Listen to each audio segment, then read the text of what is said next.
Picture this: a forgotten kingdom where the air itself glows with golden dust. The castle stands motionless beneath a canopy of endless summer light, its towers frozen mid-breath, its gardens blooming in eternal stillness. The silence is heavy, as if even time hesitates to disturb what lies inside. You walk past sleeping guards, their armor gleaming like mirrors, past banquets left untouched for 100 years, fruit ripened to dust, candles melted to ghosts. And there, at the heart of the stillness, lies a young woman untouched by age or decay, her fingers folded delicately over a silk gown, her chest rising only once every eternity. You know this story, don't you? You've seen the glittering towers, the pink dress, the kiss that shatters the spell. You've been told it's a tale of true love conquering darkness, of a gentle curse undone by purity and grace. But that, my friend, is the version meant to lull you to sleep, to keep you dreaming beneath layers of sugar and song. The truth lies darker, older, heavier. This isn't a story about an innocent maiden saved by love's light. It's a story about sleep as punishment, fate as violence, and beauty as a weapon designed to bind and control. Before we continue, before we open the doors to the forgotten chamber where this story truly began, I want to ask something of you. If you believe the world's old myths and cruel truths deserve to be remembered, if you want to help keep the candle burning against the darkness of forgetting, take a moment to like this video and subscribe. Your support keeps this archive alive. Your faith keeps the flame from fading. Tonight, we will travel far from Disney's kingdom of glass and roses. We will trace the story's path from the radiant perfection of modern myth back into the shadows of its first telling. We will uncover why sleep was never safety, but sentence. Why the fairies who blessed the child were not godmothers, but judges cloaked in light. And before dawn comes, we will ask whether the princess ever truly woke, or if the dream simply changed shape. Welcome to the channel echoes of the old world. To understand why this story still haunts us, we must first understand the world that made it possible. Our journey begins in the age of painted altarpieces and candlelit superstition, when sleep was seen as a borderland between body and spirit. In those days, the body could not rest without danger. Dreams could trap souls. Curses could creep through silk pillows. And women, especially young ones, were thought most vulnerable to forces unseen. In the shadow of these fears, the tale of a princess fated to sleep forever took root, not as a parable of romance, but as a ritual of control. In the story's earliest whispers, beauty was both blessing and burden. A woman too beautiful was marked by fate. Her loveliness invited envy, her silence obedience. The sleeping maiden embodied what patriarchal imagination feared and desired: perfection without will, presence without voice, life without defiance. The castle around her became not a prison, but a shrine to that silence. And somewhere beyond those sleeping walls stood an entire kingdom breathing in rhythm with her stillness, as though her body had become the world's clock, one heartbeat every century. But something shifted across centuries. The tale that once warned of obedience was reshaped to reward it. In the hands of polished storytellers, sleep transformed from curse to enchantment, from punishment to purity. The darkness that surrounded her began to fade beneath layers of lace and music, until all that remained was a beautiful girl waiting for a hero. Yet the soil beneath the story still smelled of something older, more sacred. more cruel. Imagine peeling back the pastel layers, scraping away the glitter. Beneath the perfume, you'll find rust, fear, and rot. Think of the spindle, the object that frames her fate. In the Disney version, it glows, elegant, hypnotic, harmless except for the mistake it provokes. But in the old language of the myth, the spindle symbolized female work, the endless labor of weaving and winding that defined a woman's existence. To prick her finger upon it was to draw the line between freedom and submission, between making and becoming made. The drop of blood was not mere accident. It was initiation.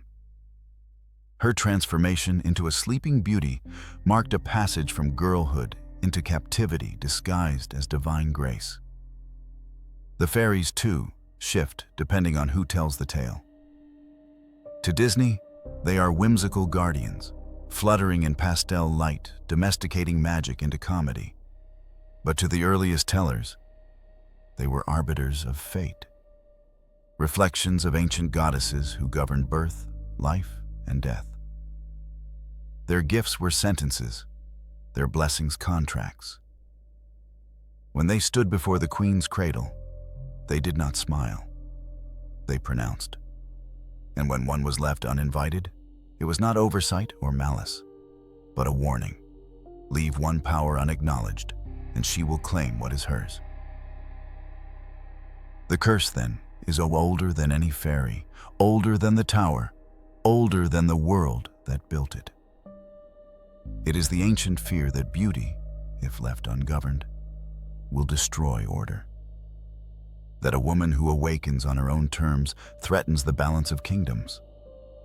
So she must be made to sleep peacefully, obediently, beautifully.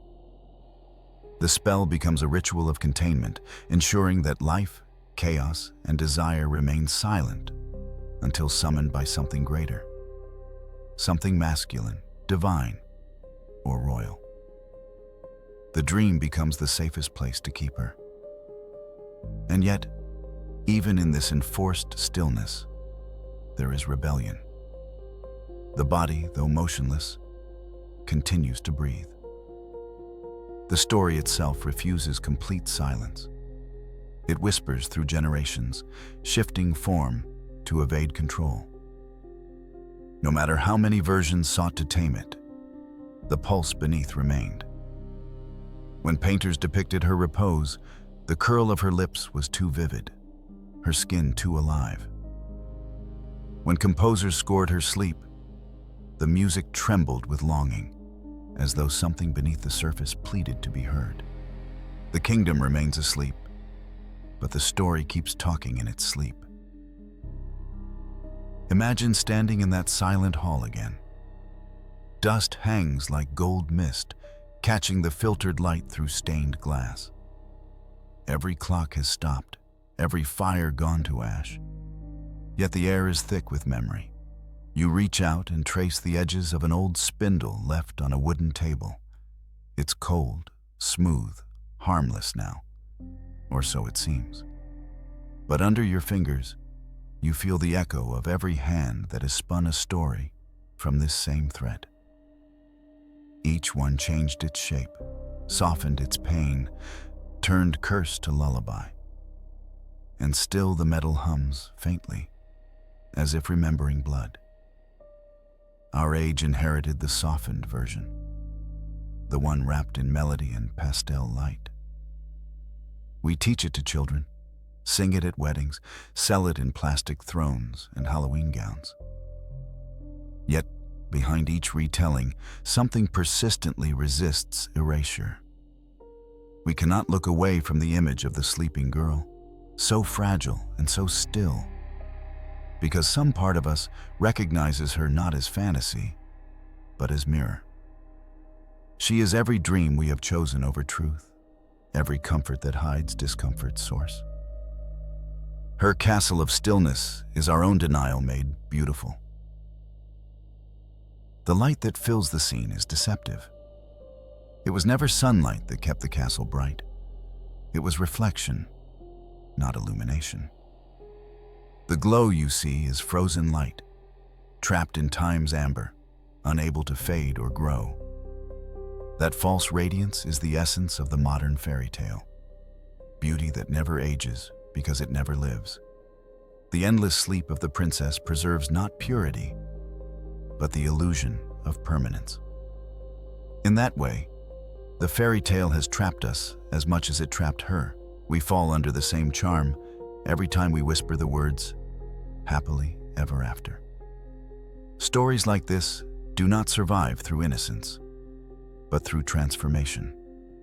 Every culture reshapes its nightmares to make them teachable. The Italian mothers who once whispered of Talia and her cursed dreams were not soothing their children. They were warning them. The French courtiers later demanded elegance instead of horror. The Germans moralized the plot for virtue's sake. The Americans, centuries later, painted it in lights so bright it erased the shadows completely. But history cannot be unmade by decoration. It sleeps, hidden beneath each retelling, like a heartbeat under silk. So when you next hear that opening melody, when the storybook opens in blue light and you see a castle rising above the clouds, remember, the beauty of the image was constructed to keep the truth still. The girl did not simply fall asleep. She was silenced. The fairies did not protect her. They judged her. And the kingdom did not stop because of magic.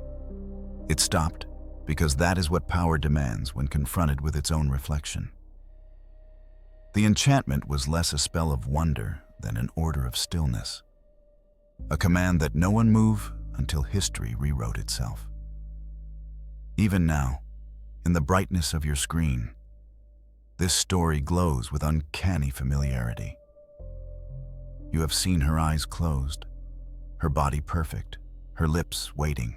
You've been taught to wait with her.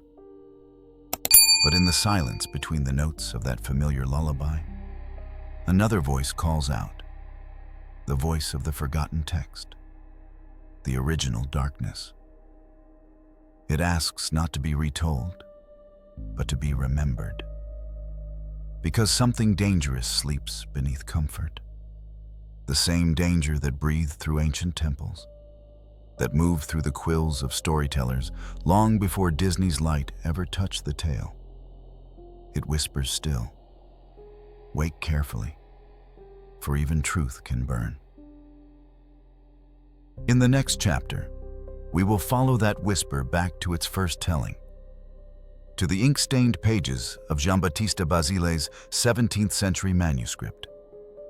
There, beneath the ornate Italian prose, the princess was no longer called Aurora, or even Beauty. She was Talia, daughter of a king and victim of a curse that cut far deeper than sleep. In that telling, love was not salvation. It was the second act of tragedy. But that, dear traveler, lies just beyond this dream's horizon.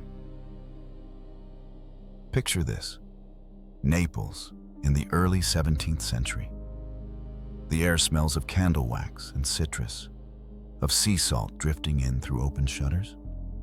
The city hums with contradictions: wealth beside plague, palaces beside beggars, devotion beside desperation. Beneath those trembling church bells, a writer named Giambattista Basile gathers whispered tales from the streets, from peasants, servants, and nuns. He will bind them into a collection called The Tale of Tales, a labyrinth of dreams and nightmares, and among them, the story that would later sleep inside the glass coffin of popular culture: Sun, Moon, and Talia. Imagine the flickering lamplight on his manuscript, ink spilling like liquid shadow across rough paper. Basile does not write for children. His audience is adult, decadent, hungry for the grotesque wrapped in gold. His tales are courtly amusements, mirrors held up to a corrupt society that masks its cruelty with ceremony. Yet in his hands, The bones of ancient myths pulse back to life, and out of those bones grows the first true version of Sleeping Beauty. It begins not with a wish, but with a prophecy. A king is told that his daughter will face danger from a splinter of flax, a tiny sliver of fate. Fear drives him to seclude the child in towers, away from spindles, away from touch, away from risk. But as all forbidden objects do, the flax finds her. One day she pricks her finger, and death, or something colder, claims her. The king, consumed by grief and superstition, lays her on a velvet throne, locks the doors, and leaves her in a castle swallowed by silence. Yet what follows in Basile's version shifts from tragedy to violation, from dream to dread. Years later, another king, hunting through the woods, discovers the castle and enters its chambers. He finds the motionless body of Talia, her beauty preserved by time's denial. Her skin glows like marble, her lips barely parted as if whispering through centuries. He cannot resist what he sees, cannot accept that something so perfect should remain untouched.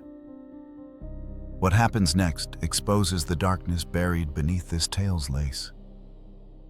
Her stillness becomes consent in a world that confuses purity with silence. The king leaves, forgetting his sin. But the seed of life stirs in that enchanted sleep. Twin children, sun and moon, are born from her still form.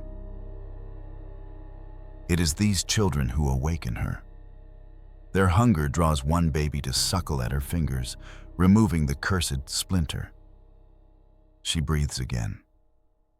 She opens her eyes not to love, nor salvation, nor music, but to the sight of life inexplicably born around her.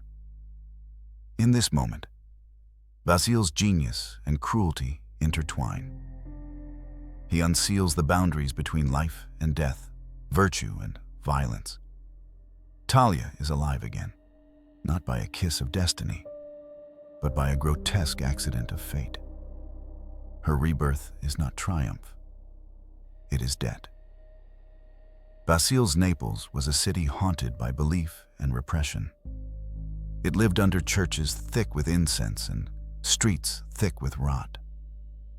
In that world, women's bodies were political, possessions of family and faith. The story's horror did not need to be explicit. It mirrored daily reality. A daughter's silence, a father's control, a ruler's privilege. Every layer of Talia's tale is coded language for the imbalance of power in a courtly, patriarchal age. Her endless sleep was not only magic, it was metaphor. It was what society demanded of women, obedience so perfect it fooled even God. To read Basile's story today is to feel the pulse beneath the marble. His language drips with irony and fatalism, as though he dares his readers to recognize themselves within his monsters. The curse is not a spell, it is civilization itself. The expected purity of women, the impulse of men to possess through power, the paradox that beauty invites both worship and destruction. Each word Basile writes is a veiled confession of a society addicted to performances of virtue that hide its exploitation. When the king returns to his kingdom, he speaks nothing of Talia or her children. His wife, the true queen, soon learns of them. Driven by jealousy, not unfounded but inevitable, she orders the children captured, intending to burn them in secret. This queen, often vilified in later versions, stands as one of Basile's most striking figures. She is monstrous because she resists the role written for her. The story punishes her for rage, but her rage is the only honest act in a world where silence reigns. The fairy tale demands purity. She offers defiance. In that defiance lies the heartbeat of the old myth. The truth that agency is always treated as sin. As the tale unfolds, the queen's crime fails. The king learns of it, and she meets her doomed fate. Talia is restored to her throne, children beside her, future secure. On the surface, the ending obeys convention. Order re-established, sin purged, beauty rewarded. Yet beneath that lukewarm closure lingers discomfort. The silence surrounding her ordeal is never broken. No one speaks of what was taken from her. No one asks what it means to awaken into motherhood without memory. The world smooths her trauma into legend, gilds her suffering into poetry. That is the spell's true cruelty.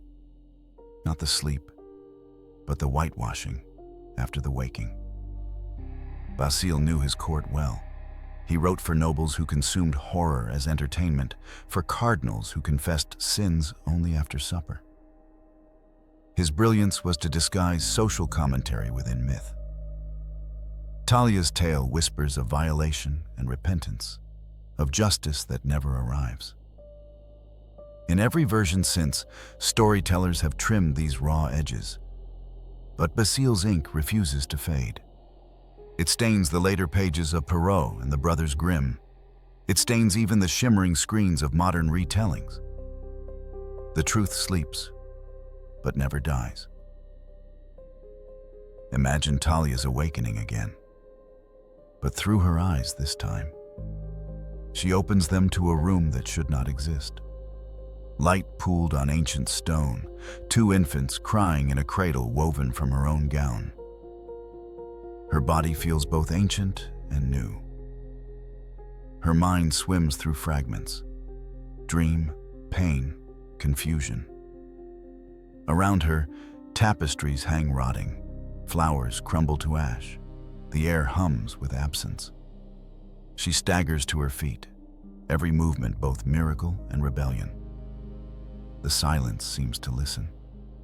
This is not a happy ending. It is the moment she re-enters a world that already rewrote her story without her voice. Basile's Italy thrived on masks. Carnival was its truest expression, beauty concealing corruption, religion masking desire. Sun, moon, and Talia fits the pattern perfectly. The magic provides the mask, but beneath it lies the anatomy of power. In his world, kings could command everything except the limits of fate. Women could only survive by becoming symbols, their suffering transmuted into allegory. Talia's sleep thus becomes a political sleep, her body the still tablet upon which masculine power rewrites history. The fairies, though less present in Basile's version, linger as specters of moral order. They do nothing to stop what unfolds, because this world has no gods of mercy, only witnesses of duty. Even Basile's language circles around guilt like a vulture. His humor, dark and ironic, mocks the audience for enjoying what they should condemn. Laughter hides nausea. Beauty hides grief. The tale seduces its readers, much as the king was seduced by the sleeping girl, into mistaking stillness for peace. Every sentence carries a warning between the lines. Beware of stories that make cruelty seem divine. In that sense, Basile does not merely tell us a story, he traps us inside its moral. We too become complicit dreamers, gazing upon the sleeping figure and calling it love. For centuries, readers softened this truth, unable to confront what it implied. They called the story a relic of darker times, a curiosity unfit for children. But time only disguised it further. Each new generation placed a veil over Talia's face, painted her castle brighter, changed the reason she slept.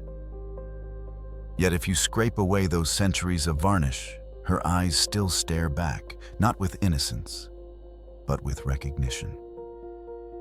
The spell she endured is the same illusion that society crafts even now. That beauty without consent is a gift. That silence equals virtue. That destiny excuses domination. Basile only exposed the pattern. The rest of us continue to repeat it, disguised as moral fable. To understand Basile is to enter a civilization at war with its conscience. His Naples stood at the meeting point between Renaissance opulence and medieval fear, between reason and superstition.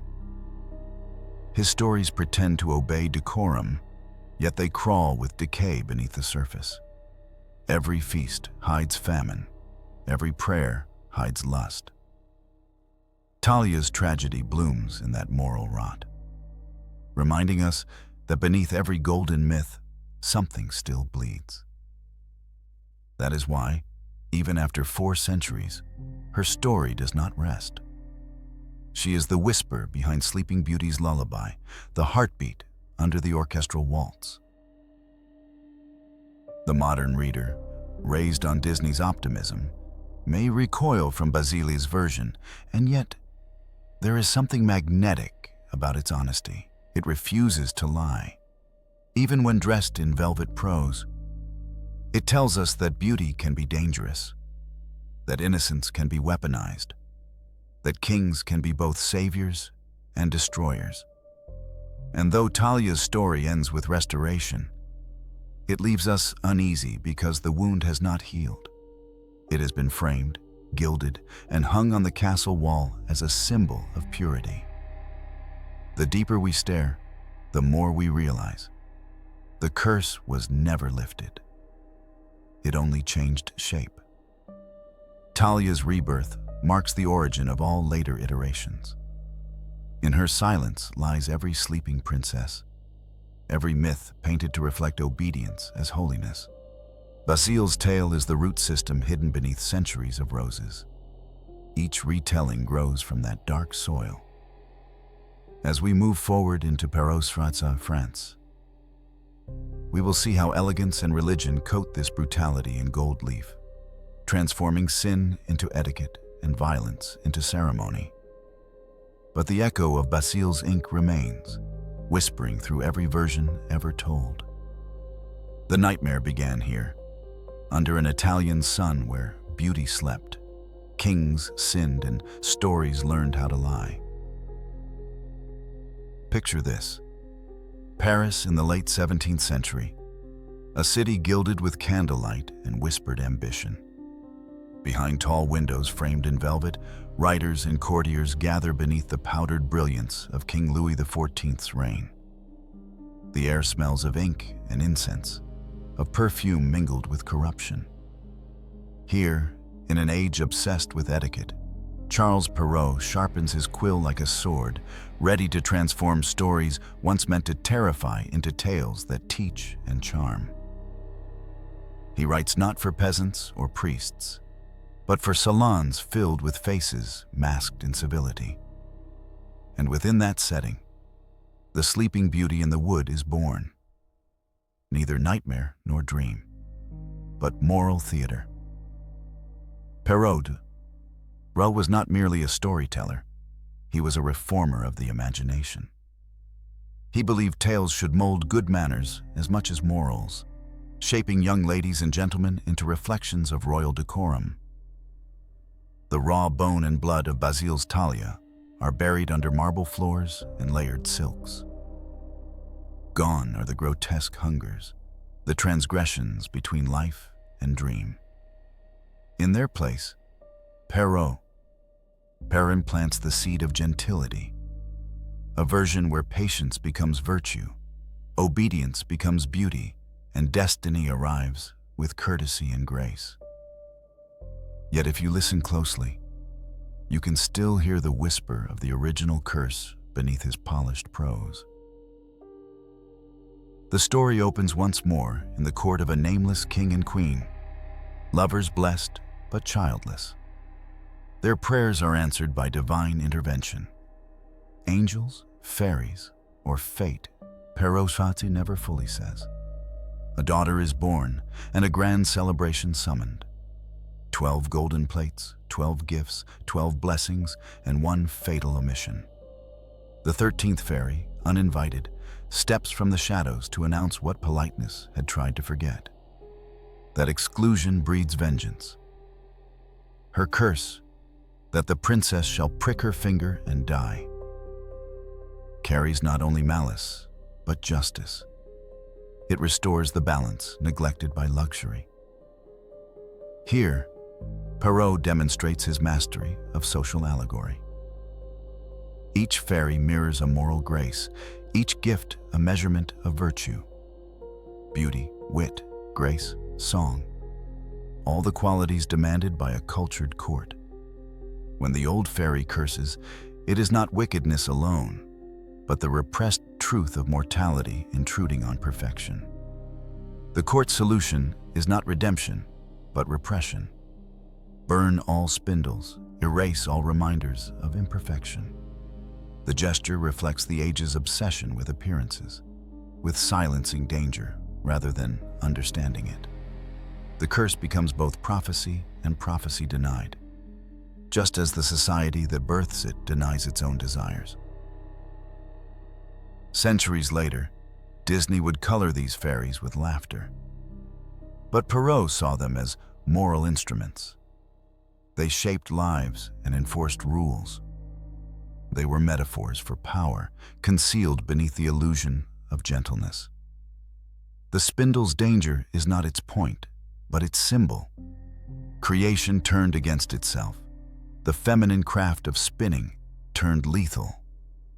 The thread of destiny runs through it all, connecting the low-born spinner to the royal seamstress, binding class and gender in one delicate line of silk and blood. Perrault, throughout his audience, aristocrats perfumed with sophistication, understood instinctively that this tale was not about magic. It was about the architecture of control. When the inevitable comes, when the princess pricks her finger, Perrault gives us no horror. She simply sleeps. The old fairy softens the spell so that death becomes dormancy and tragedy becomes decorum. 100 years pass, whispered away in a single sentence. The thorns grow, the courtiers slumber, the castle waits in graceful decay. Time itself obeys etiquette, standing still until the proper suitor arrives. In this waiting, Perrault engraves his philosophy: endurance as the highest form of virtue, passivity as proof of purity. The princess's sleep becomes a mirror for society's ideal woman: beautiful, silent, patient, timeless. The arrival of the prince is ceremony, not conquest. He does not fight dragons or break spells through passion. He merely fulfills destiny. His kiss is not born of lust or curiosity, but of entitlement written into lineage. He inherits salvation as a matter of inheritance. And when she wakes, her first words are gratitude, not confusion. Perrault writes them as though politeness itself could erase centuries of isolation. The love that follows is instantaneous, unquestioned, blessed by decorum.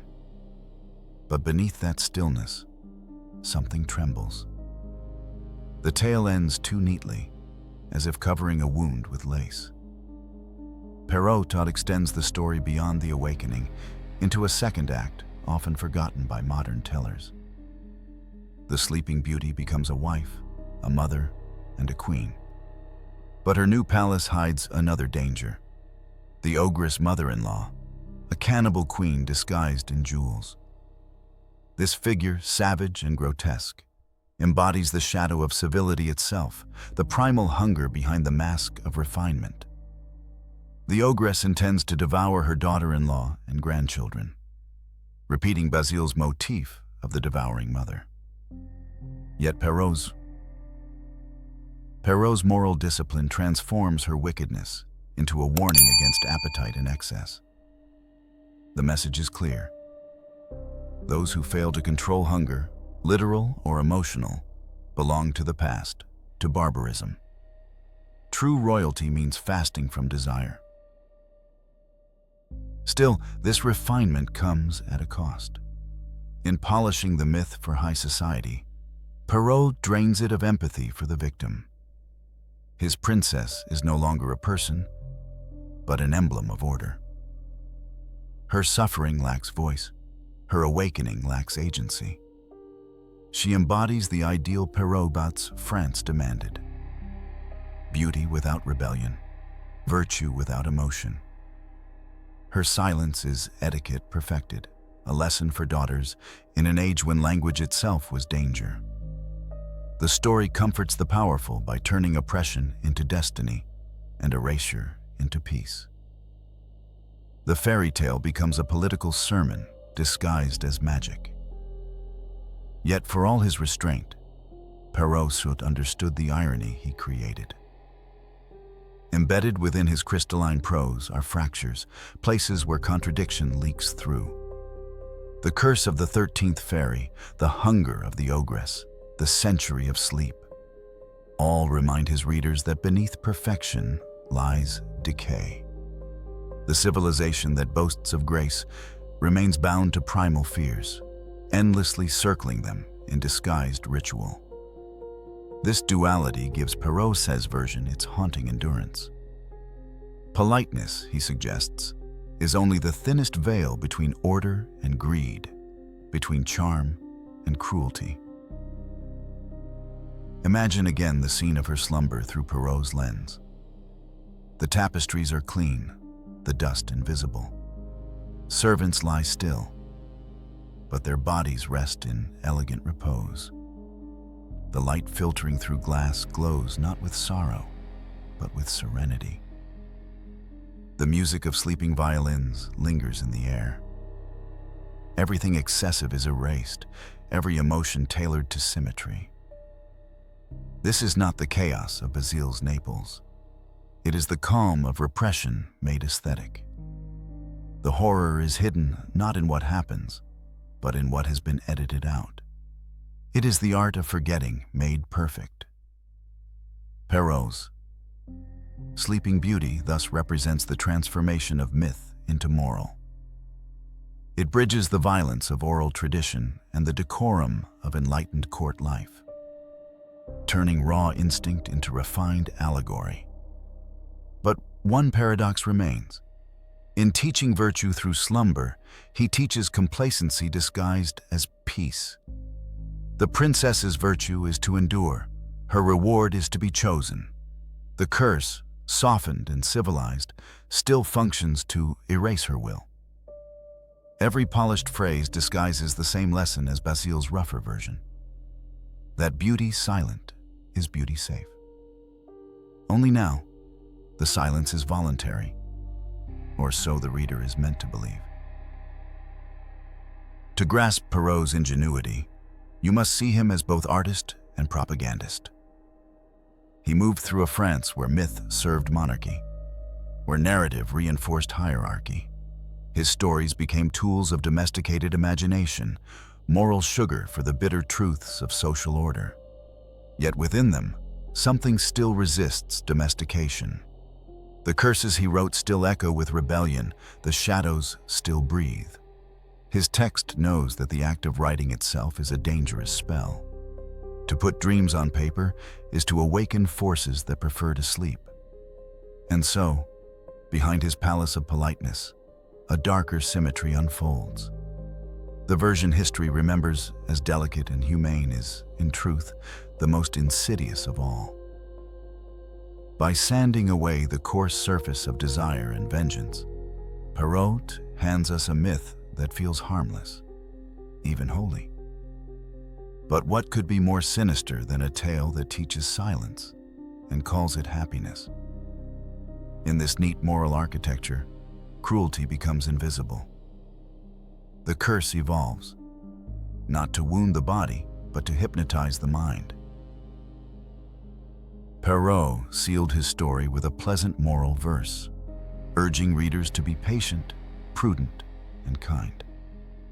It reads like a lullaby after confession, the soft voice of a priest reassuring the absolved. Yet the moral's comfort is its own illusion. For even as he closes his tale with serenity, the shadows of the 13th fairy linger at the edge of the page, watching, waiting, smiling. They know what the reader tries to forget. That etiquette cannot banish darkness, only disguise it. And sooner or later, what sleeps beneath the surface of beauty wakes hungry. The century that followed Perrault would twist his message into fable, morality into national virtue. Yet even his genteel text leaves fingerprints of fear. Underneath the powdered wigs and measured verses lies the same heartbeat that moved through Basile's Italy, the terror of power seeing itself in the mirror of myth. The fairy tale survives because it dares to say what society cannot, that the very structure of politeness is built upon the silent suffering of those it claims to protect. Tonight, as you close your eyes and recall the image of a princess asleep in her silver bed, remember that Perrault crafted that perfection deliberately. He wanted sleep to look holy, patience to seem divine, obedience to glow, but every glow hides a shadow, and every silence conceals a scream. In our next descent, we will step into another century, into the forests of the Brothers Grimm, where civility gives way to thorns and the fairy tale rediscovers its teeth. Picture this: the heart of Germany, early 19th century. The forests are thick with mist, the villages dark and damp, and superstition still lingers like smoke from a dying fire. Snow crunches underfoot as two brothers, Jacob and Wilhelm Grimm, walk the roads between forgotten towns, collecting whispers. They seek the bones of stories that farmers tell by firelight, tales soaked in folklore rather than gold. To many, they are scholars. To history, they will become architects of myth. Their purpose is not just to preserve fairy tales, it is to resurrect the voice of a people who spoke through fear. By the time the Grimms begin their work, Europe has shifted. Enlightenment ideals have given way to romantic nationalism. Truth now hides in the soil, not in the throne room. The brothers believe that by recovering the old tales, they can reawaken the German soul. But what they find in the darkness of oral legend is far from the gentility of Perrault's salon.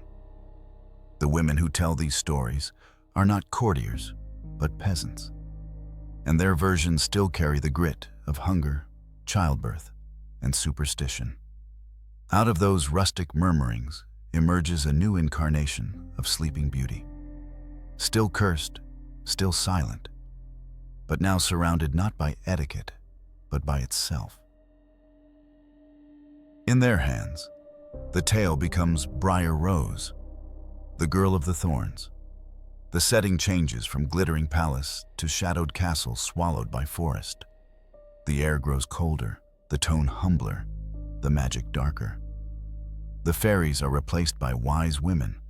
The court is reduced to a household. The spindle remains, gleaming like fate itself. The curse endures, as does the 100-year sleep. Yet something in this version feels older, heavier, truer. It grows from the earth, not from ivory towers. The Grimms may polish it for publication, but they keep its dirt beneath the fingernails.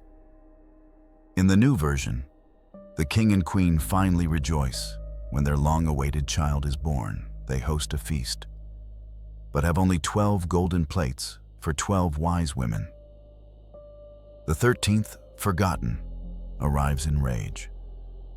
Her curse repeats the pattern, death by spindle, but a kind sister softens it into slumber.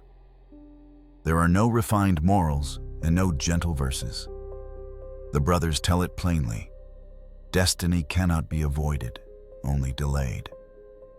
The kingdom burns every spindle in sight, yet one escaped piece of flax remains, waiting in silence for the fatal touch. It is a story of inevitability, of the futility of control, voiced in a Germany haunted by revolutions and divine justice. When the fateful day arrives, the princess's pricking is not poetic, but relentless. The instant her blood touches the wheel, she falls asleep. So does everyone in the castle, the cooks, the maids, even the flies on the wall. Time collapses into stillness, and around that stillness grows a wall of thorns, alive, impenetrable, hungry. This image, unique to the Grimms, is the soul of their version. The thorn wall is not just a barrier. It is a living punishment, a reminder that curiosity and fate always exact a price. For 100 years, it guards the secret of her slumber like a heartbeat under flesh. The German imagination saw as both cradle and crypt. In the thorns, the brothers found a symbol of divine order, the world protecting innocence until the proper hour. Yet this protection is cruel. Travelers who try to breach the wall are strangled by its branches. Many noble sons die upon it, their armor caught, their blood soaking the roots. It is a scene of dreadful stillness, 100 princes impaled by obsession, their bones entwined with vine. Everyone believes he will be the one to succeed. All of them misunderstand that some destinies cannot be forced. The spell is not waiting for courage, it is waiting for time itself. When at last 100 years pass, another prince comes, not braver, simply later. The thorns bloom into roses, the path clears, and the curse lifts by destiny rather than heroism. He enters the silent castle, finds the girl asleep, and kisses her lightly. She wakes, not screaming nor rejoicing, but calmly, as though emerging from a long, heavy dream. Around them, life resumes instantly. The cooks stir their pots, the servants stretch their backs, the flies begin buzzing again. There is no grand struggle or cosmic justice, only the quiet renewal of the mundane. This is the genius of the Grimm brothers. They weave the supernatural into the ordinary, making myth feel inevitable. Briar Rose's tale reflects the return of darkness to fairy tales, the return of consequence, of death, of fate unsoftened. Unlike Perrault's polished morality, the Grimm's world demands patience, but never promises fairness. Their sleeping beauty does not awaken to love's triumph, but to the cyclical rhythm of existence itself. History moves, then stops, then moves again.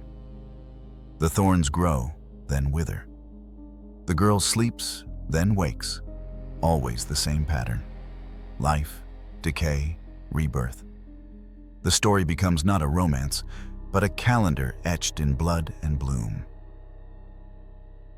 To understand why this version endures, you must know what haunted the brothers. In their century, Germany was riddled with wars, famine, and national identity crises.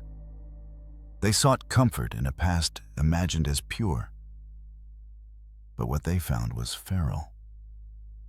These old women's tales were not gentle teachings. They were survival manuals encoded as myth. The cursed sleep symbolized ignorance, the passing of ages between enlightenment and suffering. The awakening marked a rebirth of culture, a hope that after the ruin came renewal. Their fairy tales doubled as prayers for resurrection. But there is another pattern at play. The Grimm's decision to preserve the princess's passivity was no accident. Though they restored the story's shadows, they kept the girl still, framed within domestic virtue. The thorns protect her, but they also bind her. The forest, wild and endless, turns her into part of his cycle, another seed waiting for the right season. Even in this earthier retelling, control remains male. Destiny allows awakening only when sanctioned by lineage, not longing. In this contradiction lies the quiet politics of the Grimm's tales, preaching order even as they glorify chaos. Where Perrault used manners to domesticate passion, the Grimms used morality. Their moral world was sharper, colder, built on Lutheran discipline and divine balance. Every curse and blessing is earned. Every death makes sense within God's design. When they stripped away French elegance, they replaced it with righteousness. The result is a tale that feels simpler, yet heavier. The horror remains, but now it carries justice. The sin is not curiosity alone. It is the arrogance of those who believe they can escape the turning wheel of fate. Imagine the thorn wall as more than a plant. See it as history itself, century upon century of accumulated fear. It grows thicker each time the story is told, each new generation adding its own defense around the sleeping truth. The thorns symbolize memory, piercing all who approach with too much certainty. Only time, patient and cruel, can unravel them. The Grimm brothers were guardians of that memory, shaping it into scripture for a wounded nation that hungered for moral clarity. By gathering the thorns, they pricked their own fingers, binding themselves to the curse of historical remembrance. Their prose, though deceptively plain, hides fatal music. Every repetition, the feast, the curse, the sleep, creates rhythm like a liturgy. The style is austere but alive, like a sermon chanted in an empty church. Each image feels carved into wood rather than painted on canvas. That simplicity is what gives the story permanence. It reads as though the tale itself were carved into the forest's bark, waiting for any traveler brave enough or foolish enough to listen. The Grimm's act of collection thus becomes spiritual preservation, a resistance to the bleaching of the oldest human fears. The great sleep of Briar Rose became emblematic of 19th century morality, endurance leading to redemption. Yet, beneath that ideal, something uneasy still moves. The thorn wall may wither for the prince, but it remains ready to grow again. The forest never dies completely. It only sleeps. In that cycle lies the unending relevance of the myth. Even now, the distance between enlightenment and ignorance, progress and decay, feels as delicate as a rose petal. Humanity keeps repeating the same spell, calling each new sleep a blessing and each awakening progress, forgetting the cost paid in blood and time. As we walk further into the Grimm's shadowed woods, one truth becomes clear. Their version restores the sharp edge of fear that Perrault dulled, but also embeds that fear within divine order. What was once spontaneous cruelty in Basile becomes moral consequence here. Their thorns are tools of protection and punishment alike. Beauty remains passive, but the world around her grows violent to ensure her purity. The myth tightens like a crown of branches on the reader's head. Comfort and pain, inseparable. Perhaps that is why the Grimm version remains among the purest in spirit. It reminds us that to survive truth, one must endure sleep. The kind that cleanses ignorance through stillness. Yet it also whispers the most unsettling idea of all, that her century of silence may not be freedom from corruption, but complicity with it. The kingdom sleeps with her not only from magic, but from choice, preferring suspended time to change. As much as the story celebrates awakening, it reveres sleep even more. Stillness is safer than life. Order is safer than chaos. When you strip away the religion and the national pride, the bones of the story remain primitive and universal. Humanity fears what it cannot control, so it seals it away in ritual, word, or dream. The Grimm's thorn wall becomes our own, a barrier we build between truth and comfort. Inside, beauty sleeps. Outside, the world bleeds against the thorns, century after century. And when the roses finally bloom once more, the question that remains is never how she slept, but whether we have ever truly woken at all. In the next chapter, we'll step from the flicker of candle and scripture into electric light. We'll see how the 20th century transforms these ancestral fears into color, song, and fantasy. The shadows will not disappear. They'll merely be painted golden. The dream of Disney is waiting, shimmering, bright, and carefully sealed against the thorns that grew here first. Picture this: California, mid-20th century. The air hums with a new kind of magic, a mixture of celluloid, optimism, and the promise of a perfect dream. In a studio filled with painted backgrounds and orchestral echoes, artists trace lines that will define an era.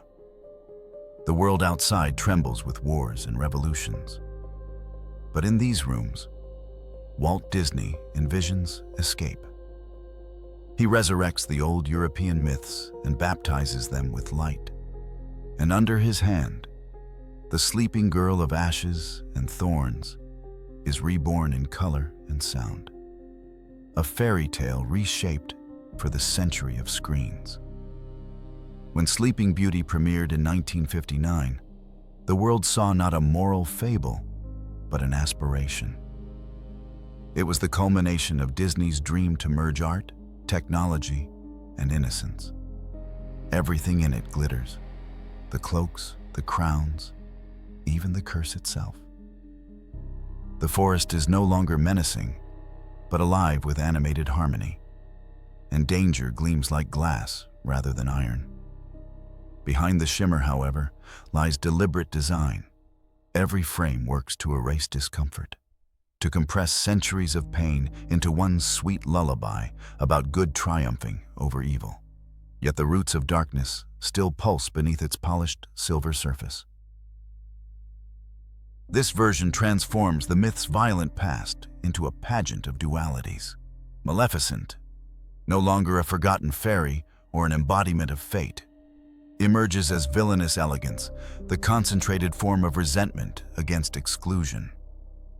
Her curse is not vengeance for justice, but pure malice distilled into theater. She personifies the shadow that every ideal needs to define itself. Against her stands Aurora, the product of perfection, blonde, radiant, obedient, a living statue of what the post-war world thought womanhood should be.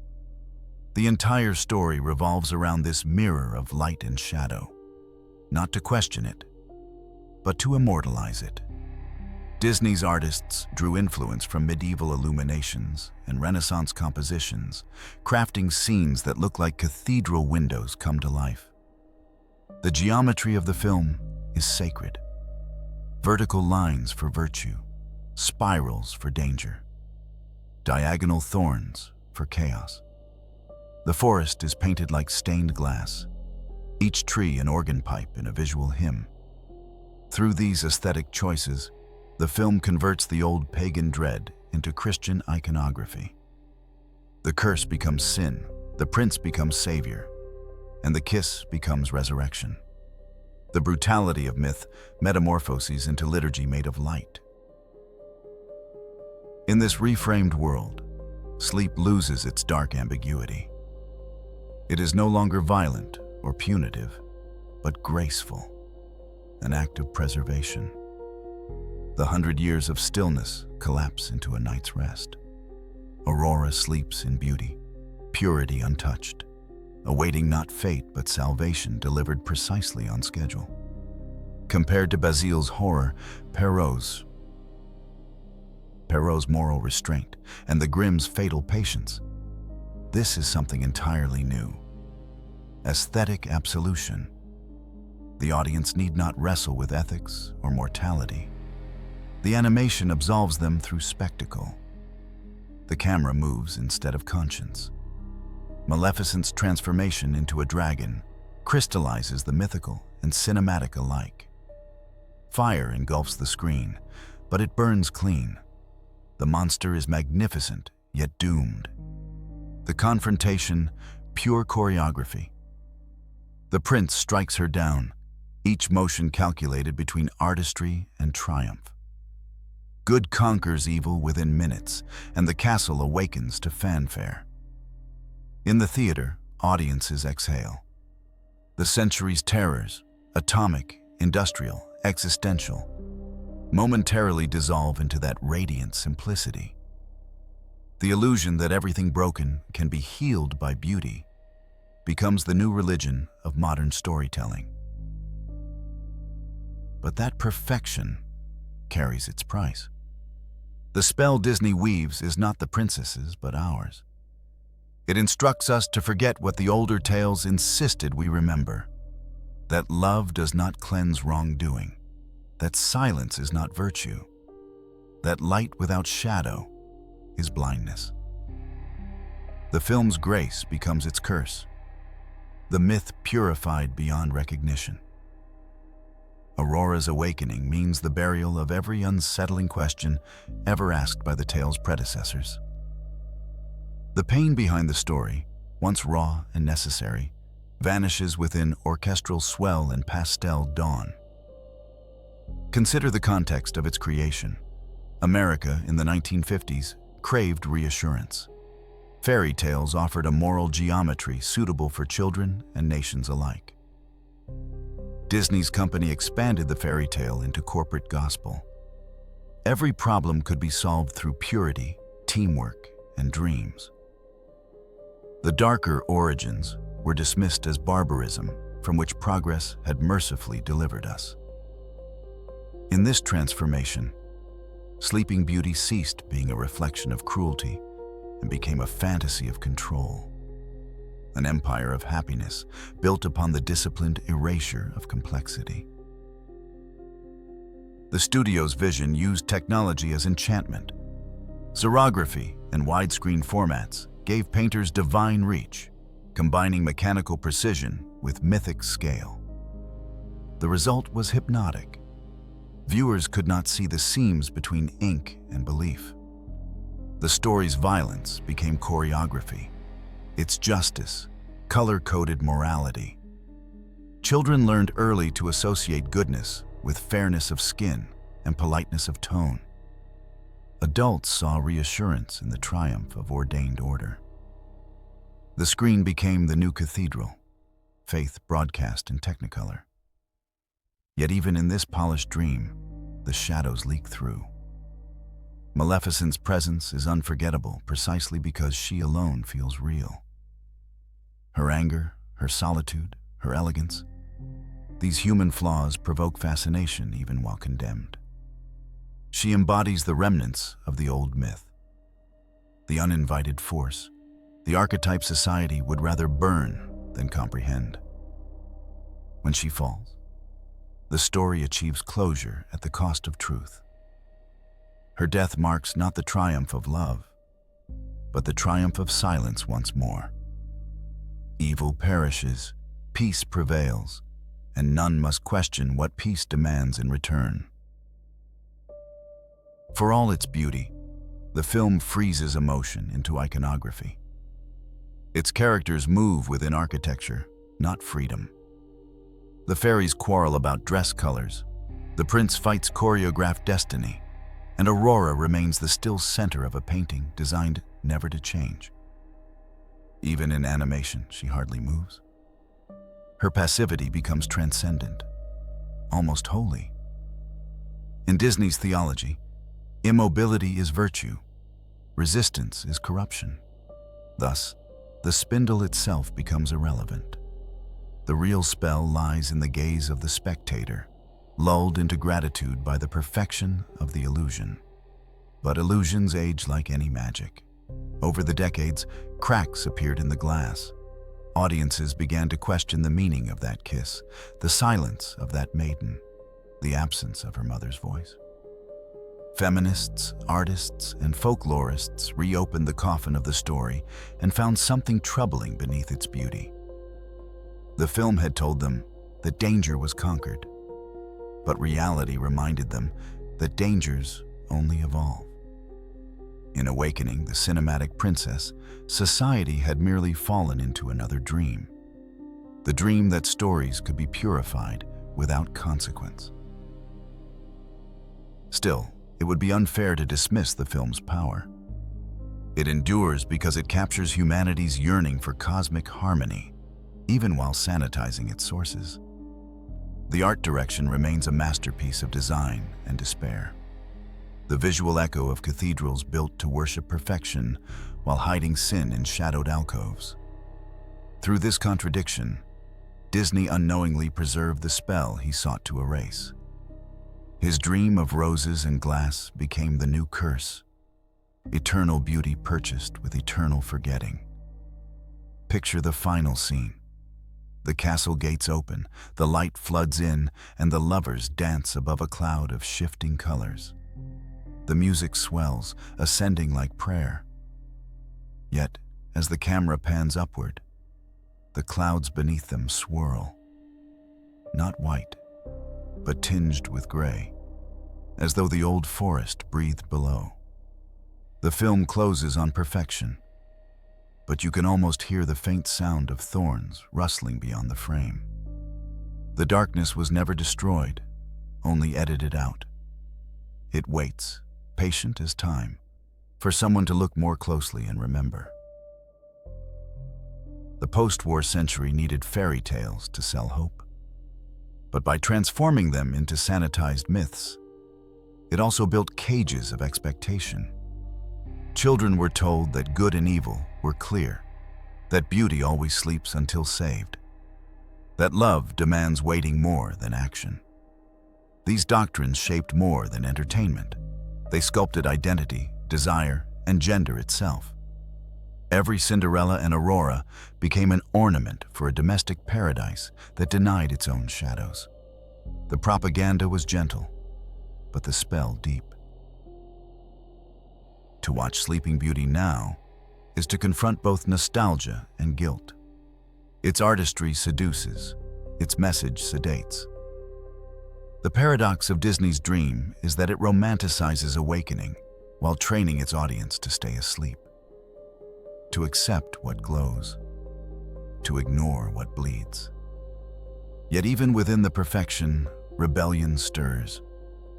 A generation later, artists would begin reclaiming the torn fragments, showing the princess thinking, speaking, choosing. The thorns would return, not as punishment, but as remembrance. The story, once sealed in glass, would crack open again. The enduring power of Disney's version lies in its aesthetic of illusion.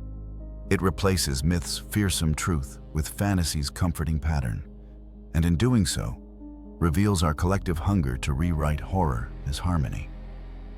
We keep polishing the mirror, though we know each reflection hides something behind it. Every era rebuilds its Sleeping Beauty in the shape of what it wishes to believe. But the essence of the tale, the dark seed buried beneath the rose, remains unchanged. Even under light, it dreams of shadows. In the next and final chapter, we will return to that seed. We will ask why humanity keeps softening its monsters and what it costs us to trade dread for beauty. The story will awaken once more, not as a bedtime tale, but as a mirror. Because the sleeping curse has never truly vanished. It has only shifted inside us, disguised as wonder. Picture this, a dark room, somewhere between midnight and memory. The screens glow softly, and in that light you can almost see her face. Half dream, half reflection. The story of Sleeping Beauty has crossed oceans, rewritten itself in countless tongues, and survived wars and revolutions. It has been purified, painted, dissected, and reborn. Yet no matter how much time has passed, one truth remains. She still sleeps within us. The curse was never truly broken. It merely adapted to survive in the modern mind. Every culture has softened her slumber, transforming horror into morality, tragedy into grace. We have changed languages, costumes, and scenery, but the core remains intact. A beautiful girl silenced, a world pausing until she wakes. This repetition is not coincidence. It is compulsion. We keep retelling the story because it contains a memory too heavy to face directly. The memory of what humanity does to its own innocence. In every retelling, we promise redemption. Yet what we preserve is always the powerless body, perfect and still, waiting for the world to move around it. To understand why the tale refuses to die, we must recognize that it is not about love or fate or even magic. It is about control. Who holds it, who loses it, and how societies disguise it as destiny. In Basile's world, the curse was cruelty. In Perrault's, etiquette. In the Grimm's, divine law. And in Disney's, spectacle. Each version is a mirror of its centuries' obsession with disciplining desire and rewriting fear as beauty. The spell is civilization itself, a hypnosis built from centuries of repetition. And like any spell, it works because we choose to believe it. Imagine for a moment that the sleeping princess is not a woman, but an era. Perhaps she is enlightenment itself, trapped between hope and repression.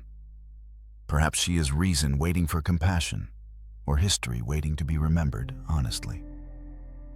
The thorn wall, then, becomes our own forgetfulness, growing thicker each time we refuse to face discomfort. We tell ourselves that the curse ended with Disney's light. But the truth is that each generation erects a new tower, higher, cleaner, quieter, where truth can rest undisturbed.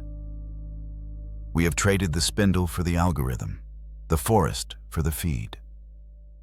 The dream continues, only polished. In this light, Sleeping Beauty is less a character and more a condition. She represents humanity's craving for order that silences dissent, for serenity purchased with ignorance. Our modern castles glow with glass and steel. Our music hums through wireless air. But the silence is the same. The hush of comfort blanketing confrontation. We still prefer the story where pain resolves neatly, where time waits obediently, and where awakening brings no consequences. It is not the princess who keeps dreaming. It is us. The persistence of the tale also reveals something deeper about guilt. The story absolves the reader by disguising violence as fate. In every version, someone robs another of agency. But divine prophecy, magical law, or narrative righteousness shields that act from judgment. We are invited to empathize with innocence, not with responsibility. In doing so, we preserve the old balance. Beauty suffers, power forgives itself, and the world calls it moral. The old fairies have simply changed masks. Today they are corporations, cultural myths, ideologies whispering that perfection requires surrender. And yet, for all its distortions, the myth endures because it points towards something true. Beneath centuries of revision lies a raw, invincible ache. The human need to believe that sleep is not death, that waiting can still lead to renewal. Against despair, we craft stories of restoration. That impulse, at its core, is not evil. It is sacred yearning. The problem arises when the yearning demands silence from others, when the dream depends on someone else's stillness. The distinction between rest and repression blurs, and what we call mercy becomes the gentlest form of erasure. If you listen closely, you can still hear the old language murmuring beneath modern lullabies. The ticking of clocks, the hum of screens, all echoes of the spindle's wheel, The same rhythm of compulsion, of creation bound to repetition. Our civilization spins endlessly, each revolution a reenactment of the same spell. Work, consume, sleep, wake, repeat. We dress the pattern in progress, but the cycle remains unchanged. The spindle still pricks, but now the wound is psychological. It numbs rather than bleeds. The sleep now is not physical. It is emotional, collective, cultural. Perhaps that is why the story's darker origins have begun to resurface. In recent decades, artists and scholars have reawakened the primitive essence of the myth, refusing its polished endings. They dissect its cruelty, restore its ambiguity, and reframe its symbols as mirrors of trauma. The spindle becomes patriarchy, the thorn societal expectation, the kiss a metaphor for misplaced salvation. Through these reinterpretations, the tale lives again, not as comfort, but as critique. The spell breaks not through romance, but through recognition. Awareness itself becomes the awakening, but with each awakening comes sorrow. When we strip away the dream, we find the body beneath. The original princess no painter dared to remember. The Talia who woke without consent. Her story reminds us that beauty's stillness has always been someone else's decision. The fairy tale's core is not peace, but paralysis. That truth unsettles because it condemns our complicity. We have all contributed to the preservation of her sleep, enjoying her silence because it keeps our illusions intact. To awaken her fully, we must acknowledge the violence beneath our admiration. Still, something miraculous occurs when we confront it. The act of remembering, the painful pull of lifting the veil, is itself a tender defiance. The spindle loses its power when we dare to name it. The curse weakens when told in daylight. The princess, reborn in understanding rather than adoration, rises not as beauty idealized, but as truth embodied. Her awakening becomes symbolic not of romantic fulfillment, but of moral evolution, a civilization finally willing to see itself. The reason Sleeping Beauty continues to haunt us is because she reveals the limits of our self-perception. We revere sleep but fear change. We romanticize awakening but dread what it demands. Every time we rewrite her story, we reveal our current philosophy of innocence. To the 17th century, innocence meant virtue. To the 18th, decorum. To the 19th, moral endurance. To the 20th, capitalist purity. In each age, her sleep reflects what that society values most and fears to lose. Her eyes close not in tragedy, but in preservation of its illusion. Consider the closing image once more. A kingdom paused in light. The banquet frozen mid-laughter, the servants mid-task, the roses mid-bloom. Imagine how that stillness must feel, not as dream, but as suffocation.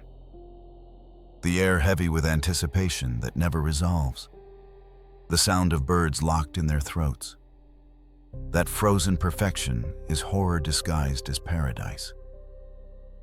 And yet it resembles how we live, postponing change, glorifying control, tranquilizing discomfort under endless distraction. The old fairy's curse has become a lifestyle. We call it progress, but it feels very much like the same enchanted sleep. The moral of the story, then, was never about love. It was about the price of forgetting, the comfort of compliance, and the longing for purity that always ends in stillness. Perhaps that is why we keep needing new tellings, not to soften the fear, but to remind ourselves it exists. Because without the darkness at its heart, the story loses meaning entirely. Without the curse, the kiss has no power. Without the silence, awakening cannot shake the world. We keep redressing the tale not to hide its brutality, but to endure its truth. And what then is that truth? That humanity sleeps deeply not because of a spell, but by choice. We choose the dream over the reckoning, the beautiful lie over the jagged truth. The spindle draws our blood again and again, each time more softly, until we no longer feel it. We drift into generations of comfort, convinced the light will last forever. Yet even the most luminous glass castle will one day crack, exposing the darkness it was built to hide. And when that day comes, the story will wake again, sharper than before. The curse endures because it speaks of cycles, the eternal pendulum between forgetting and remembering. The spindle turns, the thread tightens, the sleeper dreams, the world resets. That repetition feels safe because it promises continuity, but it also traps us. The only way to break the spell is not to wait for another prince, but to stop waiting altogether. To open our eyes while the dream still lingers and see both beauty and horror clearly. That awakening is not gentle. It never has been. But it is the only one that matters. And so, as the story closes, imagine once more that quiet castle. The dust glows like pollen in the dawn, the thorns part, the air trembles. But do not look to the princess this time. Look to the world around her. The people stirring, the servants stretching, the clocks ticking again. They too are part of the spell, and their awakening is ours. The curse was collective, and so must be the freedom. Only when every sleeper opens their eyes will the story finally end. Until then, the light will keep turning across the glass. The roses will bloom and fade, and the echo of the old spindle will whisper beneath each heartbeat. We will keep telling her story, perhaps forever, because we need it to remember what forgetting costs. Sleep well, if you can, and may your dreams be kind. For the spell is older than desire, older than time, older than us, and it is still waiting to be broken.